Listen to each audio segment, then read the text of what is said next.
ci kàttanu yàlla semaine prochaine Ablaye Cissé le tout jeune doyen ñëw na ci plateau bi ci aljuma ji Ablaye Cissé bienvenue dans la DER de la semaine ñu ngi lay nuyu. merci beaucoup la grande royale ma delloo ko man tamit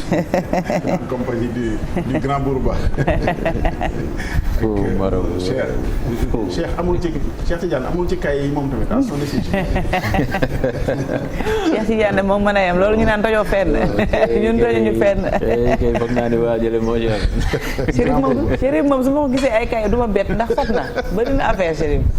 keroog fii la toog di wax lu kenn xamul. ah Chérif la de. moo ñu am mbégte Fatou ni ko waxee dalal le doyen ñu war a jàngat comme tudd na fi kay xam naa ñaari ponk lañu bëgg a wax. mooy mbiram kay dernier développement yi ci am ak aussi li xew fële ca institut clinique privé perfectionnement bi nga xamante ni ña fa waroon a def dialyse am na réaction bu ci ministre de la santé def. xam naa rek waaw. mais ñu tàmbale ko rek ci kay Mame Boye Diao Kolda finalement IA bi nee na nañ retiré li kay Abdoulaye ci li nga xamante ni mooy ci daara yi ba commencé nañ ko du moom kese nag am na fële aussi ca Guédiawaye am na ay matériel scolaire yoo xamante ni way politique yi dañ ciy def seen i xar-xanam ba comme ni ko sunu naataango yi waxee sànq dafa mel ni propagande bi dem na ba ci daara yi. Chérif gis nga dafa doy waar sax dafa on aurait pu inverser commencer par le plus sérieux affaire insuffisance mais ça nous laissera le temps de revenir là-dessus parce que liy wax ci c'est tellement dérisoire que ñu nekk ci polémique bu mel nii ay nit maye boo xam ne leer na la ni da nga ko publicité parce que jëfu politicien la mais loolu doyatul léegi maye ba sax bëgg nañu bu nit fekkeewul sax wala bu nit seetaanul jamono ji ñuy maye bu ci tombee xam ni moom moo maye xam nga loolu jëf ju yàqu la finalement c'est-à-dire di maye ba ka nga xam ne nii moo koy jël sax nga bëgg ko won ni maa la may loolu benn la mais fi ñu bëggoon taxaw mooy pourquoi c'est grave parce que réew mi dafa toll ci situation boo xam ne nee nañu ñu ngi débloqué 30 milliards pour def ay uniformes pour xale yi di sol tenue yi liñ ci jublu mooy bu ñu fësalati inégalité bu ñu fësalati ay différence bu ñu fësalati ay loo xam ne mën naa indi gis-gis bu wute ci élèves yi jamono bi ñuy def loolu nit jóg di indi ay yeneen signes distinctifs yoo xam ne ci jëmmi boppam dong la c'est-à-dire imaginer wuñu affaire bi gravité bi nga xam ne mën na ko am ci contexte su année électorale imaginer nga mën na jël exemple pour que nit ñi gën a xam li tax affaire bi grave jëlal une localité boo xam ne situation de tension am na fa c'est au hasard parce que foofu la fitna njëkk a am Ziguinchor imaginez 2 acteurs yii fitna bi doxoon seen diggante Doudou Ka ak Ousmane Sonko imaginez l'un ou l'autre maye ay cahiers doomu l'un se retrouve chez lui avec des cahiers à l'effigie de l'autre xam nga loolu imposer ko xale sax te papaam di politique xale sañ na am jàppale ci papaam mais nga imposer ko bu ci biir kër gi say cahier adversaire moom la sa doom di yor xam nga loolu am na loo xam ne sax nit même adversité waru ciy dugg dafa ñaaw te loolu li muy indi moo gën a grave. Pourquoi c'est grave. mooy dañu ko wax nag te ñu tëdd fi yem fi c'est-à-dire ñu ngi seetaan ba presque daganal nit ñi di mbumbaay avec l'argent public c'est-à-dire di def ci l'argent public parce que nag xel mënu la bañ a xalaat ni ñii li ñuy def du seen poche vraiment loolu xëy na waxi naa fekk la bañ a xam fu ñu ko jëlee du seen poche parce que réew mi balaa ngay def décret jaar fa balaa ngay defal askan wi nomination jaar fa balaa ngay defal askan wi yor kees mais kees boobu mais ñun ñoo ko moom loolu kenn amul di ci jëfee action boo xam ne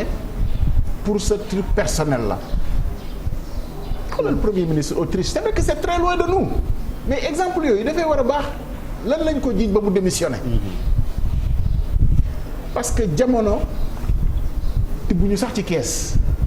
utiliser nañu xaalis su ministère des finances pour def ay encart publicitaire ci ay journaux ci ay action publique ñu war a rendre compte parce que loolu ñu def ñoom ñoo ciy bénéficier wu ñoom cote moo tax ñu toppee leen ko ba ñu tekki son de montant fii nag en fait li ñu daganal ci ñun moo bëri li ñuy nangu moo bëri loolu kenn waru koo nangu. koo xamante ne nii leer na la ni xaalisu askan wi la. parce que bu yorul woon ndomba tànk yi ñu ko jox. defu ko lu ko jiitu defu ko te fii ku ne xam na loo fi salaire ba nu mu toll xëy na bu ñu la laajee ndax lew na mooy amul la ngay dundee amul rapport ak la nga xam ne nii moom ngay mais Ablaye xamewuñu la business xamewuñu la leneen. mais li ñu namee ko mooy les acteurs de l'éducation ñi ne dañu koy défendre muy ci société civile bi wala kii ñoom it yëkkati woon ci kàddu il a fallu que réseaux sociaux yi jóg ñaawlu ko te yi bu amee acteurs yi ci boppam je pense que ñoo war a jël à commencer par ñi nga xamante ñooy kilifa yi nangu sax ndimbal loolu muy que ça soit l'IA wala l'IEF. ñooñu moom Chérif c'est pas des partisans de l'école parce que problème bi waruloo nekk ci préfet de Kolda. ba préfet de Kolda di jël dogal naan cahier yi bu leen ko distribuer pour le cas de la localité de Kolda waruloon yegg ci moom. loolu les partisans de l'école inspecteur d'académie bi nga xam ne nangu na don bu ni mel kooku c'est pas un partisan de l'école. kooku bu ñu ko xoolee ba xool ko c'est pas un partisan de l'école te ñooñu ñooy yàq école ñekk njiit yor ay ndombay tànk te li ngay def péete dong nga ciy def kooku. inspecteur d'académie boobu nangu don bu ni mel te jëlul responsabilité ne lii mënuma koo jël dama koy delloo. kooku c'est pas un partisan de l'école ak acteurs yi nga xam ne yëpp seetaan nañ jëf ji ba ñu exposé ko. comme la xew Guédiawaye aussi. Guédiawaye même chose lu matériel de Néné Fatoumata Tall la. parce que loolu aussi yëngatooguñ ci kay yaa ngi ci école ya. mais est-ce que réew mi war naa mën a am différence de traitement ci préfet yi. voilà. xam nga daf fi amoon waxoon nañu ko fii ci manifestation yi. préfet nangam interdire ci ne mbas mee fi ne beneen localité moom bàyyi mu jàll mais lii différence ba rek mooy ñay manifester fii bokkuñu kujje ak ñay manifester feneen ci même période ñu autorisé ñi nga xam ne ñooy def seeni mbumbaay Fatick pour ne pas nommer interdire leneen lu waay di def feneen te pourtant boobu on est en plein ci pandémie bi mbas mi ni mu mel Ndakaaru la mel feneen ak feneen ak feneen ba ñuy interdire ay concerts musiciens yi waroon dem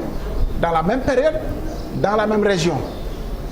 mais li ci ñaaw rek mooy doxalin bi souvent wata taxas wet la voilà bu dee ñi ko ci ku jéggi la ñi féetewoo nguur mën nañ leen baal lu ne mais bu dee ci beneen bi la loolu tant que bàyyiwuñu ko du ñu dem mais encore une fois juste man les acteurs de l'école yi bàyyi jëf ji ba mu jàll muy IA bu Kolda muy feneen ak feneen Guédiawaye ak fu mu mën di doon nit bu la mayee aussi yakkal la ci gaalu xaj mi doo ko jël. lii tamit may la ba pare ne la woneel ñëpp ni man la ba ci biir kër yi mais loolu kenn xamul lu muy nii. Ablaye mais globalement est-ce que tamit tolluñu foo xamee ni dañu dem ba suñu société bi commencé ko légitimer surtout soo jëlee politiciens yi soo xoolee université yi. seen communauté étudiant yi ku ci am problème ñoom ñooy ñëw régler ko su ñu amee problème logement ñoom ñooy ñëw débourser louer bien vrai que seen effigie du fa nekk mais ñoom ñoo fay def quoi te loolu quelque part dañuy dem ba wutu foofu état bi maanaam autorité yi fu ñu laaj ñun ñooy légitimer sàcc xaalis bi parce que li ñuy sas ces responsables là te mu leer la ni fa mu koy jëlee mooy kees bi ñu ko dénk vraiment boo yaakaaree ni poosu boppam la ak yéwénu boppam la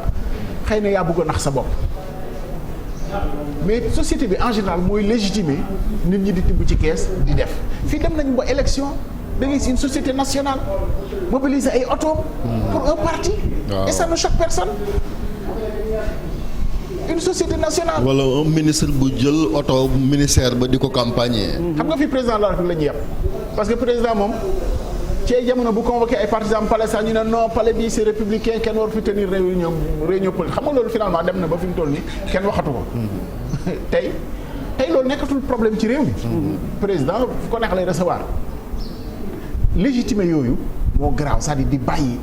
yu mel noonu di jàll ba finalement légitime ba finalement dagan ci xelu askan wi ci ne du problème. loolu problème la. parce que li ñu bokk ñun ñëpp kenn waru ko féetale sa bopp. di ko utiliser surtout contre ay adversaires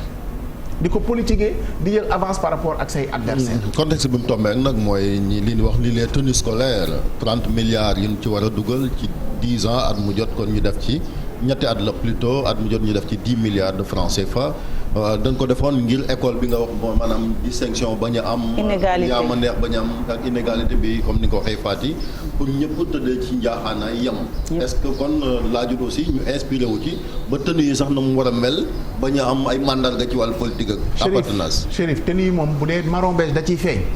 soxlawul. on a vu les bus. voilà bus yaa ngi fi. marron beige c'est-à-dire avant bu dee tenue yi marron beige da ciy feeñ jaru ko.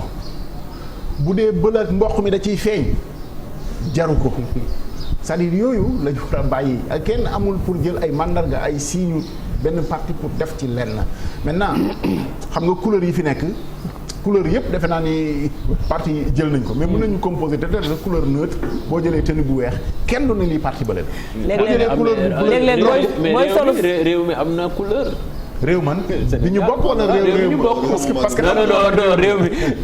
Sénégal am na ay couleur am yoo xam ne moo ko moomal boppam exactement laay li mu sol sax tey bu génn gaa yi tooñ ko ne ko laay marron beige nga sol parti politique dañoo jël couleur yëpp donc finalement léegi c'est devenu compliqué avec les couleurs mais loolu ñu taxaw ci parce que dispositif bi ñu ko bëgg a defee voilà xam nga loolu déjà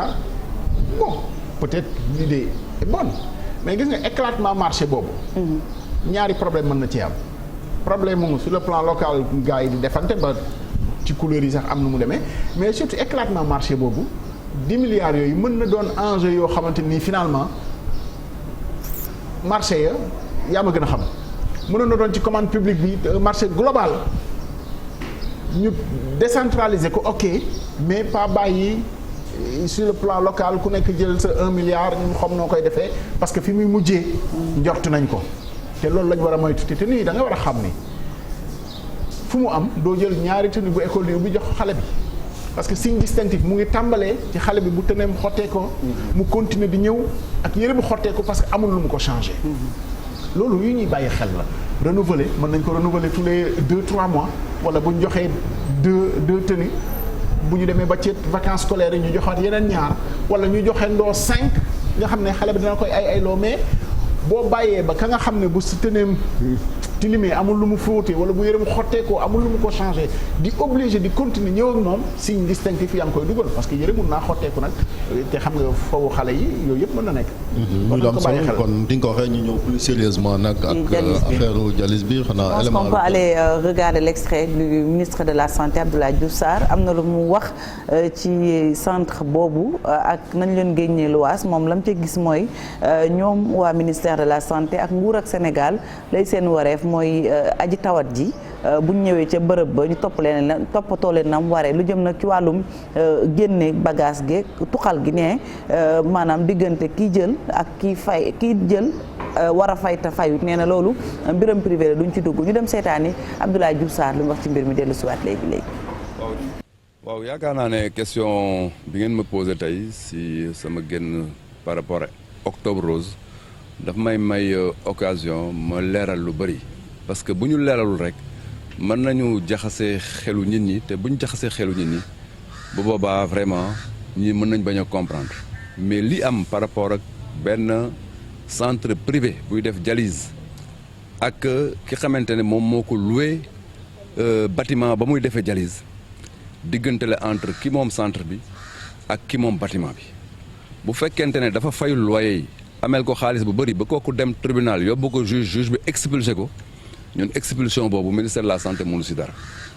ministère de la santé li mu man mooy fexe ba malade ya fa doon faju kenn feebar bi bañ la faagagal moo tax ñu ngi leen di jël di leen yóbbu si yeneen centre tas leen fa pour que seen paj bañ a taxaw mais ki amel borom bâtiment bi ñu ngi koy ñaan mu dem fay xaalis bu mu amal bari borom bâtiment bi parce que ñun digganteem ak kooku ñun mënuñ si taxaw loolu il faut que ñu leeral ko Sénégalais yi xam na ministère de la santé yoonam newul si relation yooyu yoonam kay xam fan la nekk mooy que ne ka fay faju danañ ko taxaw ba effectivement pajam bañ am dara du ko gàllankoor loolu mooy suñu taxawaay. aywa loolu mooy taxawaayu Abdoulaye Diouf Sarr mun nañu. Abdoulaye da nga mel ni ku désolé de. malheureusement dafa mel ni il a envie de dire malheureusement. parce que gis nga ko lii lu mu préparé la nee na ko octobre rose bi daf ma may ma leeral lu bari donc. kon laajuñu ko question bi. voilà même buñ ko laajee sax mais lu mu waajal la pour tontu ci. pour wax ci vraiment lu nit mën a dégg. ci lañ xëy démb quand même. voilà mais finalement. wax na ci lu nit mënul dégg. parce que tënk affaire bi ci problème privé la entre kay loué ak ka nga xam ne nii moo fayul ci problème enjeu bu mel nii dafa gàtt waruñoo sax egg ci mu naan tëj ka nga xam ne nii moo loué fayuñu ko mu génnee bagage yi ci problème enjeu bu mel nii fi mu mujjee mu ne ñun lii suñu cër mooy fexe ba malade yooyu ñu jël leen adressé leen ci yeneen centre mais dafay fàtte ni Sénégal quand même dafa am problème ci wàllu prise en charge boobu c'est-à-dire boo gisee centre privé di ubbi parce que dañoo matalewul nit ñi jotuñu ci seen coobaray bopp. am na ku ci faatu. ci maa ngi ciy ñëw. parce que loolu mooy tontu. li ministre bii di wax. malade yooyu ñu ngi fexe yóbbu leen ñu bañ a tardé mais ça fait une semaine au moins. jeudi la woon. ça fait une semaine au moins xëy na moom du médecin mais xam na ku raté dialyse lan lay tekki ku war a def 3 séances defoo benn xam na ku war a def say séance raté benn ñaar ba ñu naan ñett lu muy def donc ça commence à être trop tard ci li mu ne suñu rôle mooy jël malade yooyu adressé leen ba démb yaa ngi dégg mbokki malade yi mais Chérif est-ce que nit natt na ci boppam yor sa bopp bëgg koo faj yor ko ci say loxo te amoo foo ko fajee xëy na musul dal ministre bi xëy na musul dal ay yeneen nit mais gis nga loolu su la dalee nga xam ni réew mi defalu la dara ak lu mu mën di doon. parce que yor sa malade du problème moyen. xam nga ñi bu ñemee ci privé bi bon a priori du problème fay bi même bu dee am na dispositif yoo xam ne xëy na dañuy subventionné ak lu mu mën di doon mais kon du problème mu fay. donte du certainement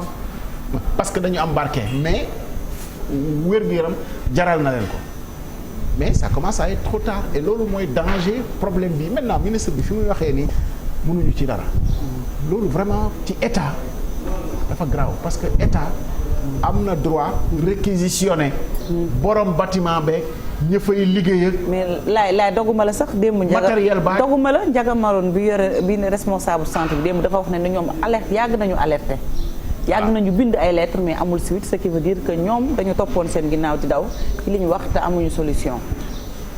boo demee ba yenn ci expulsé ça veut dire que Fatick du xëy rek. fayoo ma génnal. non am na décision de justice waaw justice processus bu gudd la. décision de justice la. donc loolu sax ñoo xalaat ni gars yi dañoo xëy rek ñu ne leen noo génn fayoo am ngeen benn weer de retard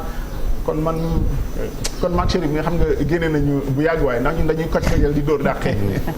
fa nga dëkk ak fa ma dëkk bokkut. bon loolu bokk ci woon loolu du woon wax bi. loolu du woon sujet bi. Fatick pour revenir plus sérieusement loolu moo lay wan ni état bi aussi jëlul disposition yi nga xam ne moom moo war parce que problème insuffisant de noyyi débat bi fi mës a am mooy amuñu place insuffisant de noyyi dañuy jékki-jékki seen président bi fi nekkoon Pa Diallo yàlla na ko yàlla yërëm gis nga dañ daan jékki-jékki yuuxu malade yaa ngi nii amuñu place léegi nga am ay initiative privée donte business la parce que opportunité d'affaires la mais bu ñu ubbee c'est pour soulager aussi le système pour soulager les dispositifs gis nga ñooñu état souvent yenn état yi dañ leen di jàppale sax initiative privée yu mel noonu parce que dafay soulager dafa am convention boo xam ne sax Eva Marie Coll Seck moo ko signé woon justement ak waa ICP parce que sinon du ko mën a ubbi te convention yooyu dafay am ay mën na am ay avantage mën nañu dem ba subventionner malades yi nga xam ne ñoom ñooy dem foofu ni prise en charge amee ci public bi ñu leen di yombalal boo demee ci privé bi état mën na ci jël une part pour mën a dem dinañu dem ba xoolal par exemple CMU parce que c'est le même cas ñi ci bénéficier wu du question ne du ñu fay mais état moo leen di fayal état su fayul structure sanitaire yooyu dugal leen ci pax finalement ñoom foog ñu fay seeni salaire seeni personnel foog ñu jënd seeni intrants yi nga xam ne ni moom lañu njëkk a soxla état su fayul amuñu luñ jëndee nit ñi yuuxu ne ñëw naa fajuñu ma aw ma. cercle la war nañ ko di xoolee ci ñoom tamit dañuy faral di yoreel bor. ay nit. mais état bi ñaata la fi yoreel bor. xam nga état kenn du ko génne. xam nga état kenn du saisir ay biens parce que noonu la yoon tëddee fii état bu ñu doon saisir ay biens xaw ma lan lay dese instant bi nii parce que yaa ngi fàttali ko dette privée aux entreprises du privé national. dette bi nga xam ne état bi yoreel na ko enseignement privé supérieur ñu doon calculer 16 milliards ba wàcc ba 7 milliards dette yi nga xam ne état bi yoreel na ko ñi muy liggéeyal ñëpp daanaka état day yoreel ay nit donc war nañ mën a comprendre incident bi am mais bu ñu demee ba ci waaj a tëj di war a expulser di génnee matériel bu ni mel état am na pouvoir régalien réquisitionner comme ni ma ko waxee réquisitionner local ba réquisitionner ña fay liggéey état ne war na leen mën na leen ne par force la ngeen di xëy si mën naa réquisitionner borom yëf ya mais yooyu yëpp après dafa am nu muy demee. état ku mu bëgg a fayee ko mën na laa fayee ko xam nga ki war a fay loyer fayul état xam na compte am yëpp bu fekkee ni mauvaise foi la état moom bu la serviree ATD moom da nga fay par force. xam nañ ni kooku ndax am na xaalis wala amul xaalis. bu weesoo am xaalis bi xam nañ ndax am na ay bien wala amul ay bien yoo xam ne mën nañ ko saisir sax pour fay mais bàyyi clinique bi mu tëj moo dul yoon bu demee problème privé la certes. ci fay loyer surtout nga xam ne da lay clinique bi yow da lay soulager parce que yow li la war mënoo ko matal. exactement te lii du lu yomb en fait. initiative yi bu la ci état jàppalewul doo dem. bu la état jàppalewul. mën na doon ay facilité mën na doon subvention lu ñu subventionné malade yi pour ñu gën a gaaw mën a fay. parce que ñoom lu ñu wax même pour poche de sang yi nga xamante ne dañ koy jëlee ci centre de transfusion dañ koy fay te dañ leen koy facturer lu cher même bu fekkante ne na mbokki malade des fois ñooy dem maye ko mais ñoom clinique privée yi dañuy jënd poche de sang yi au niveau du centre de transfusion sanguine c'est ce que Ndiaga a dit. boobu ak yaa ngi fàttaliku problème oxygène bi ci période Covid bi entre oxygène ak clinique privée yi doon wax ni ñun malade yaa ngi ñëw ci ñun amuñu oxygène bàyyi leen ñu accéder ci oxygène wala ñu jaay wala ñu subventionné ko. gis nga système bi la ñu war a réfléchir parce que public bi attanul lépp te loolu ñu yem ay initiative privée yu mel nii et c'est très bien pour le système day soulager non seulement dispositif de proximité la parce que dina tax nit ñi xëy na dootuñu dem fu sori bu dem ci hôpital ba mais loolu état pouvoir am la responsabilité am la mu encourager ko 2 mu soutenir leen 3 bu ñu demee ba ci cëppaandaw ga état pouvoir régalien may na ko mu réquisitionner bureau bi personnel ba mu réquisitionner leen xool nu mu leen di fayee xool nu muy. mais borom kër ga moom nañ ko fay xaalisam moom it. état moo ko war a fay. parce que li tax ma ne état moo ko war a fay état moo ko war a mën a fay ba pare xool nu muy rattraper waa ji mais on parle de problème de quelques millions quand même xam nga réew mi bu ñu. xam nga 14 millions waay. Chérif kaye yi rek fayoon na ko kaye yi fayoon na ko kaye yi tey xëy na ko mënuñ ko distribuer def naa mën nañ buñ ko jaayoon sax ci kii yeeg yooyu nu mu tuddati recyclage yi xëy na 14 millions génn na fa xaw ma nu mu toll mais mu ngi noonu problème mu 14 millions ak incidence bi mu mën a am wax nga ko sànq am na malade bu jot a génn àdduna. xam nga mënoo bañ a lié deewam ak ñàkk def dialyse. donte kuy dialyse dana am moment mën na fayam. mais deewam mënoo ko bañ a lié. xëy na mënoon naa ñàkk. mais c'est vrai que suñu borom a yóbbuwaan. mais bien sûr ku nekk defoon la la war a exactement sabablu te fàttali ni rateegul nañu plusieurs séances ci ñenn ñi ñaata séance la ñu war a mën a rater supporter ko. te fi loolu moo ci gravité bi parce que insuffisance rénale du n'importe quelle maladie li nga wax mën nga rater benn semaine dialyse mu fatal moo tax yëf yi du ndaw. waruñ ko jël à la légère. mënul yàgg de maintenant bu nee solution bi mooy ñu adressé leen ci suñu centre yi mais tant mieux mais la solution n'est pas juste ñi nga xam ne ñoo doon dem ci clinique bi ñu adressé leen ci centre bi. léegi nag ñu dem sax déjà dañ fa fekk liste d'attente. déjà donc ministre bi amul une vue amul une perspective en fait ci li xew ci système de dialyse état bi def na effort yu bëri parce que. c'est gratuit. il y a quelques années tolluñu woon fii. ça il faut le dire. mais boo gisee loo xam ne daf lay soulager di la yombal à un moment donné su yaay jël say responsabilités mënoo toog rek vraiment di seetaan ci ne mbiri privé la jeex na sinon état du signer convention ak établissement yu mel nii parce que boo demee bay signer convention ak établissement yu mel nii dafay am loo xam ne responsabilité booy am ci moom la mode d'administration bi sax du lu la neex nga def war na ñuy xool sax ndax da nga koy defee voilà jaar na yoon donc xam nga loolu mënatoo ne comme privé la dama ci raxas sama loxo parce que sinon bu ñu déggee ministre bi ni mu waxee mooy privé la lu ko neex lay def. la preuve mooy buñ ci ñëwaatee oxygène yi xam nga ne woon nañ dañ ci jox privé yi. mbas mi wàññeeku na est-ce que dem nañ auditer xool ba xam. fan la mujjee voilà fan la mujj. yooyu yëpp c'est des problématiques yu sérieuses yoo xamante ni des fois nit ñi dañ ko war a di laaj. mbas mi moom boo nee wàññeeku na dañ naan alhamdulilah rek waaw lu ñu mën a def ba mu wàññeeku jóge fi gis naa moom ci boppam mu ngi wax ni attention ça veut pas dire que jeex na 0 cas ça veut pas dire que jeex na donc war nañoo am vigilance boobu mais vigilance boobu dafa war a dem ba ci dispositif CTE yi gis nga entre deuxième ak troisième vague bi li ci xewoon démantèlement CTE yi tëj yu bëri matériel ba gis nga jiñante bi ci mujj jaay nañu ko dugg fii génn fii ñoo ko waxal seen bopp docteur Babacar Niang fii la toog wax li nga xam ne nii moom moo ci xewoon weddi nañoo weddi mais loolu moo fi nekk parce que privé yi am na ñoo xam ne jot nañ ci matériel bi dañu koo jënd très bien yooyu yëpp problème la moo tax Chérif foofu dañ cee war a taxaw bu baax a baax a baax a baax a souvent dem ay perspectives mais pas que taxaw rek ci instant T bi noonu perspectives yooyu moo ñuy mën a permettre mbas mi fi mu toll nii ñu def inventaire mais surtout am perspective ci bu jógaatoon parce que kenn nawul jeex na wàññeeku na te yàlla suturaal nañu waaye nag ça veut pas dire que dispositif bi parce que ñaari sujets yi ngi fi abordé yëpp muy éducation santé day lu crucial ci déjà am réew ak instant bi dañuy roue libre quoi parce que invité bi voilà merci beaucoup Cheikh Tidiane parce que invité bi Madina Touré la nekk candidate te commune bu Mermoz Sacré-Cœur Baobab Liberté nekk itam sœur ci soxna Amina Touré moom nag embouteillage yi moo ko téye donc elle est très en retard donc dañuy def roue libre c'est juste pour jéggalu ci téléspectateurs yi comme dañ ko annoncé woon te egseegul ñu jéggalu bon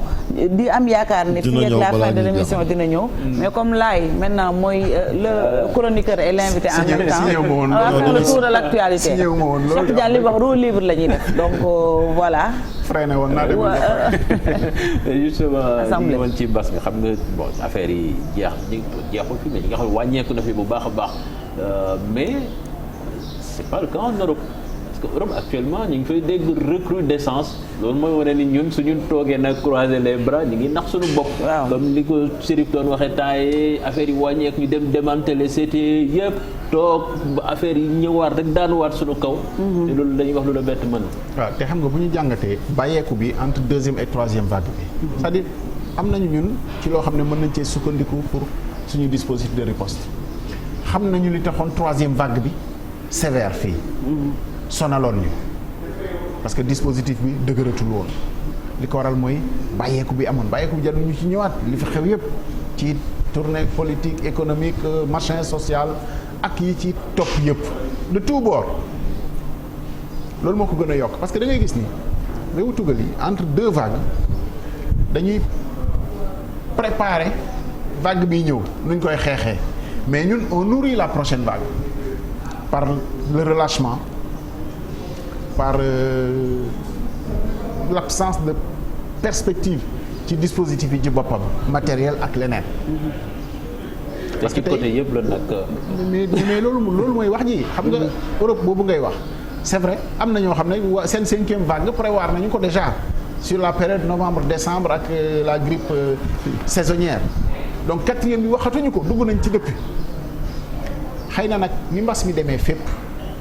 depuis le début noonu lay demee fii aussi tant mieux su fi jeexee mais vraiment dañoo war a nekk ci perspective bu et si ça revenait pour bañ a lever dispositif bi mën nañ ko alléger nag parce que wax dëgg fa yàlla doo toog 0 cas 0 cas 0 cas ba tous les jours nga toog rek di mobiliser ces personnes parce que c'est lourd mën nañu ko alléger mais alléger ne veut pas dire allez circuler y a plus rien à faire jeex na fi parce que tant que jeexul fépp ci àdduna bi du jeex fii aussi mën na am un bas-fond rek ba ñu décréter bi nekkatul pandémie. mais communication bi foofu aussi daf ci am solo surtout jamono ji nga xamante ni bërki démb rek on a encore aussi des doses de vaccin yi moom Sénégal mi ngi koy stocké mais dafa am durée bu ñu ko jëfandikoo day dem ba yàqu est-ce que même si ñi ngi ci ay 1 cas 0 cas wala ñoo gën a góorgóorlu aussi pour ñi ñàkku ji wut dem ñàkku ji parce que mën na nekk avance déjà. ñàkk bi mooy suñu talon d'Achille en fait parce que ñi commencé di ci génn. li tax ñu génn ci mooy dañoo gis ni ëppal nañu 50% de vaccinés dans beaucoup de pays moo tax ñu am confiance ba génn ci confinement ba commencer di vivre ak normalement mais ñun nag le taux de vaccination est encore très faible Sénégal moo tax ni yenn pays mais c'est encore très faible fii donc foofu la ñu war a gën a góorgóorlu et vaccination bi dañ ko war a génnee. mais fii am na dose yaa ngi fi problème mooy ñàkku fi mi ngi fi. mais parce que aussi c'est vrai ñun xam nañu ni résistance yi fii la ëppee gis nga résistance vaccin en Europe yooyu am na mais fii résistance yi c'est limite parfois sax mystique la. parfois sax nit ki ne la mu jël gàllaaj ya àndul ak jam donc fii résistance yi fii la gën a dëgëree donc. gis nga mobilisation engagement communautaire bi ñu defoon ci plan de riposte bi mais dispositif communautaire boobu la ñu waroon a reconduire justement sur la vaccination c'est vrai que vaccination da ngay dégg ay sport ci rajo yeeg yooyu mais on a un dispositif communautaire boo xam ne amul fenn ci àdduna bi amul fenn ci àdduna fooy dem ñu ne la am nañu ay bàjjani gox amul fenn ci àdduna bi fooy dem ñu am dispositif ñun relais communautaire yi nga xam ne nii am nañu ko APDC ay leen nangam ak nangam agent communautaire lépp la ñu am te ñooñu ñooy war a nekk ci dispositif mais ñooñu dugaluñu leen ci dispositif de vaccination bi déggoo fi fenn fu ñu ne engagement communautaire ci wàllu vaccination bi à part spot yi jàll ci rajo bi yooyu mais foofu la ñu waroon a gën a jógee parce que bàjjanu gox ba nijaayu gox ba ilimaanu quartier bi ñooñu buñ ci jógoon ci yedd ci recommandation xëy na taux de vaccination bi dana gën a yéeg mais vaccination bi tey ñu ngi am ay dose mais wax dëgg fa yàlla amatoo fenn fooy dem gis fa nit ñi rang wala di buuxante. te fi lépp stratégie la comme ni ko waxee États-Unis am na fa ay états yoo xam ne dañ doon organiser ay jeux di neexal ñi nga xam ne ñooy vacciné am sax ñu ciy gagné xaalis ci ay tombola loolu yëpp. ngir ay stratégie la pour yow noo gën a ñaxee sa askan. dispositif passe sanitaire bi ci pays bu ñu gën a xam. li tax finalement nit ñi vacciné wu parce que en fait les gens se pourrissaient la vie bu ñu vacciné wul parce que boo vacciné wul doo mën a dem fenn pratiquement. c'est ça doo bokk. xam nga vaccination kenn mënu ko forcer kenn parce que aussi kenn mënul ne nit da ngay vacciné wu par force mais mën nañoo ne li fi nekk nag tax na ñu dañuy jël disposition pour protéger askan wi mooy ñëpp ñàkku te léegi li ñu bëgg mooy. kuy dem ci mbooloo kuy dugg ci dans les services publics ak yooyu soit nga wane vaccination wala nga wane lu ñu tuddee pass sanitaire mooy boo deful vaccination wane test boo xam ne ci 48 heures yi négatif la xam nga nit bu waree def test tous les 2 jours war koo fay bu yàggee dana xalaat ne téemaa ñàkk benn yoon parce que nag loolu moo fi sës booy taa jëlee décision ne vaccination moo fi nekk scientifique yëpp d'accord pas scientifique yëpp am na ba léegi ñuy contester vaccination mais encore une fois vaccination bi même protégé à 50% moo gën exposé à 100% te ñi vacciné wul xëy na dañoo xamul rek li ci nekk ak yooyu mais vraiment vacciné wu moo gën même su débat amee ci vaccin yi même su débat amee ci vaccin bii moo baax bee baaxul vacciné wu mu protégé la à 50% moo gën nga exposé wu à 100%. loolu rek déjà argument la pour nit ñi vacciné wu. maintenant communication bi waroon ànd ak vaccin yi. ban moo baax ban la parce que sa réew di vacciné wu vaccin boo xam ne boo bëggee voyager dem ci réewu Europe ñu ne la non bii accepté wuñu ko. xam nga loolu dafa grave aussi mais loolu yëpp dispositif OMS la OMS peut-être que moo amul woon vaccin bu war a mën a dugg ci àdduna bi. boo xam ne réew mi danaan nangu naa ko wala beneen nanguwuma ko. ñëpp ci waroon a mën ko dégg réew vaccin yi ñu homologué yëpp. wala vaccin bu ñu homologué wul ñu bañ ko valider pour ñu ñàkk ci nit ñi. mais OMS sax waxul lu leer ci vaccin yi. donc loolu moo tax Union européenne par exemple doon fi bañ Sinopharm bi à un moment donné. te fii Sénégal ñi fi njëkk a ñàkku. Sinopharm mooy Sinopharm. xam nga loolu day téyeloo sa xel sax am na ñoo xam ne mais ñàkku nañu Sinopharm mais bi beneen ñëwee dañoo ne njaxas vaccin baaxul mais comme bii moo gën a wóor. xaaral ma dem ci. loolu am na fi. te tey ñu ngi toll ci troisième dose. Chérif am na fi am na fi jël ñaari dose. non parce que ñi njëkk a saalib boo vacciné bii te gisoo beneen bi feebar nga yittewoo am na ñoo xam ne vraiment dañoo sawaroon ci vaccin bi sawar ci yittewoo ko gisoo da nga naan xaaral ma jël beneen rek parce que ni muy protéger ka nga xam ne ni moo ko jël xëy na noonu la may protéger mais yooyu yëpp aussi ci mu matoon la amoon na fi ci période boo xam ne vaccin yi dafa manqué. ci période boobu sax dafa mel ni ci la ko nit ñi soxla woon parce que li xool coow lu bëri ci manqué bi mooy nit ñi dañu bëggoon a ñàkku mais Sénégalais nag moo mel noonu bu saalitee rek lay jóg ci mbir voilà mais comme fii toll nii xel yi dafa dal ci 0 cas mais c'était le moment pour 0 cas boobu ñu gën ko renforcer gën ko maintenir mais surtout pas de relâchement loolu la ñu waroon a xool tey voilà dose yi yàqu ñu koy sànni ndax ça coûte quand même cher dose yi non seulement conservation ba indi bi bu ñu la koy may léeg-léeg fret ba yaa ma gën a xam mais ñàkk di ko sànni finalement dañuy mujj ci le président Macky Sall waxoon bu ngeen ñàkkul ma maye ko te finalement loolu nag moo gën balaa muy yàqu fi bu amee ñu ko soxla mais damaa xam ni li ñuy wax moo xur yi suñu mbokk waa Gambie parce que ñoom yàgg nañu. Guinée-Bissau dispositif de riposte sax amatu foofu. surtout Abdoulaye soo toogee di fàttaliku di xalaat. maanaam jamonoy mbas mi ni nit ñi doon dundee te ba léegi répercussions yi ñi ngi koy dund bi ni mu méttee nii jamono ji lu ci bari foofu la jógee moo tax soo xalaatee te ne mën nga delluwaat ci situation bu mel noonu quand même je pense que war na c'est traumatisant. non dañoo teel a fàtte parce que baax na ñuy fàttali Cheikh yaa ngi fàttaliku jamono ji nga xam ne bu ñu nee fële am na cas koñ ba kenn du fa jaar. saa yi daal naan kër corona. voilà yaa ngi fàttaliku bu ñu waaja ñu jëlee woon waaja demoon test Samba Diéry caserne Samba Diéry. après mu daw ñu ne ko da ngaa positif. mu dawee ba Géejawaay dispositif ba ko dem jëli gis nga nañu solo woon c'est-à-dire yooyu yëpp dañ koy fàtte dañuy fàtte ni loolu yëpp jaar na fi am nay temps bu ñu la nee ku Covid jaar na ci trottoir bee yow trottoir boobu xalaatoo jaar fa même bu dee xamoo kan la xamoo ban heure la fi jaar da ngay teggi. donc loolu yëpp jaar na fi te même feebar boobu la rek moo fi nekk ba léegi xëy na tey miin nañu ko yeb nañu ko te defatul dégâts na mu doon defee. mais dégâts économiques yi ñu ngi ci yàq na ay kër yu bari ñàkk nañ seen liggéey. ma ne tant mieux suñu dispositif a tenu mais sur le plan économique. oui surtout le secteur informel. mais est-ce que qui a subi un grand coup yàq seen liggéey yëpp ñi xalaat nga entreprise mais xoolal tourisme bi. bari na.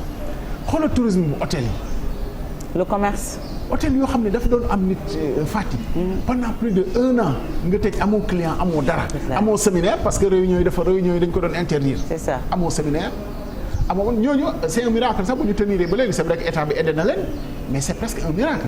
nu ñuy suqalikoo non mais am na ñu bari même suñu tenir nii sax personnel bi. personnel genn wàll nga dem. mais personnel bi xam nañu personnel boo xam ne dañoo recycler wu ci mais ci façon yi activité bu ne.